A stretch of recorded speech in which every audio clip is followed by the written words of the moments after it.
प्रथम तहलका news. Cyber city Gurugram में अरावली की पहाड़ियों का इलाका सुबह लगभग 4:30 बजे एकाएक गोलियों की गड़गड़ाहट से गूंज उठा और इलाके में ताबड़तोड़ गोलियों की आवाज सुनाई देने लगी। दरअसल ये फायरिंग गुरुग्राम पुलिस की क्राइम ब्रांच ने सेक्टर 39 और मोटरसाइकिल सवार बदमाशों के बीच हो रही थी, जिसमें लगभग 40 राउंड फायर हुए। गुरुग्राम पुलिस के आला अधिकारियों की माने तो क्राइम ब्रांच सेक्टर 39 की टीम को सूचना मिली थी कि 1-1 लाख रुपए के 2 इनामी बदमाश जोंटू और मनीष गुरुग्राम के घाटा गांव के इलाके में घूम रहे हैं और इस सूचना के आधार पर क्राइम ब्रांच की टीम इलाके में पहुंची और नाका लगाकर चेकिंग शुरू कर दी। जोंटू और मनीष दोनों एक मोटरसाइकिल पर आ रहे थे और जब उन्हें क्राइम ब्रांच की टीम ने रुकने का इशारा किया तो उन्होंने मोटरसाइकिल से बैरियर को गिरा दिया और सामने खड़े पुलिस कर्मियों पर चढ़ाने की कोशिश की। इन बदमाशों ने क्राइम ब्रांच की टीम पर फायरिंग भी शुरू कर दी, जिसके बाद क्राइम ब्रांच की टीम ने भी जवाबी फायरिंग शुरू कर दी। दोनों तरफ से तकरीबन 40 राउंड फायर किए गए, जिसमें जोंटू और मनीष दोनों बदमाशों को पैरों में गोली लग गई और इस दौरान क्राइम ब्रांच का एक सिपाही भी घायल हो गया।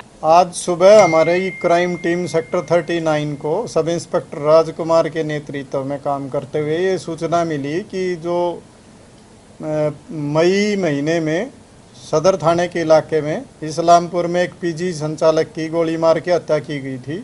उसके जो इनामी बदमाश हैं उसमें जो शामिल हैं जोंटू और मनीष, दोनों गुड़गांव में घूम रहे हैं और उनको अगर हम नाकाबंदी करें तो वो काबू आ सकते हैं। जिसकी इन्फॉर्मेशन स्टिक होने पे उन्होंने नाकाबंदी की और उस नाकाबंदी पे जब ही वो उनको रोकने का प्रयास किया तो उन्होंने पुलिस के ऊपर मोटरसाइकिल चढ़ाने की कोशिश की, जिस पे वो सवार थे और पुलिस पे फायर कर दिया। बचाव में पुलिस ने भी फायर किया तो हमारे एक सिपाही को भी उसमें गोली लगी है और जो मोटरसाइकिल सवार दोनों बदमाश थे जोंटू और मनीष, उनको भी पैरों में गोलियां लगी हैं और उसके बाद उनको काबू किया गया। काबू करने के बाद उनसे एक मोटरसाइकिल, एक पिस्टल और एक कट्टा बरामद किया गया और एक जिंदा कारतूस भी मिले हैं और खाली खोल भी वहाँ पे मिले हैं।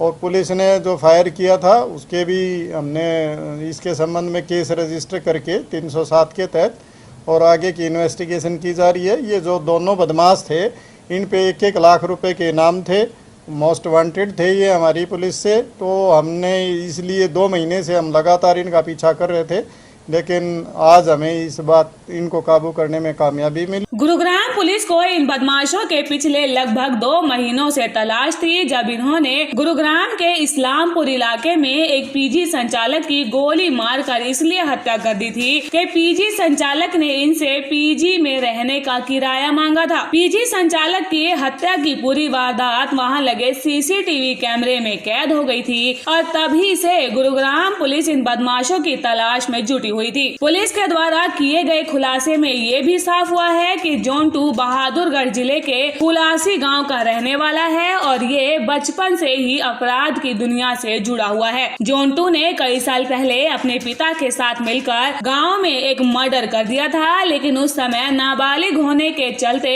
जल्द ही बाल सुधार गृह से छूट गया था, लेकिन इससे अपराध करना नहीं छोड़ा और रिहा होने के बाद हत्या के प्रयास, दिल्ली में मोटी लूट के राशि की घटनाओं में शामिल रहा है। वही मनीष पहले विदेश में रहता था, लेकिन गुरुग्राम में पीजी में रहने के दौरान संपर्क में आने के बाद आपराधिक गतिविधियों में शामिल हो गया। हमारे कमिश्नर ऑफ पुलिस श्री के राव ने हमारी टीम जिसने बड़ा अच्छा काम किया उनको शाबाशी देते हुए इनाम देने की घोषणा की है।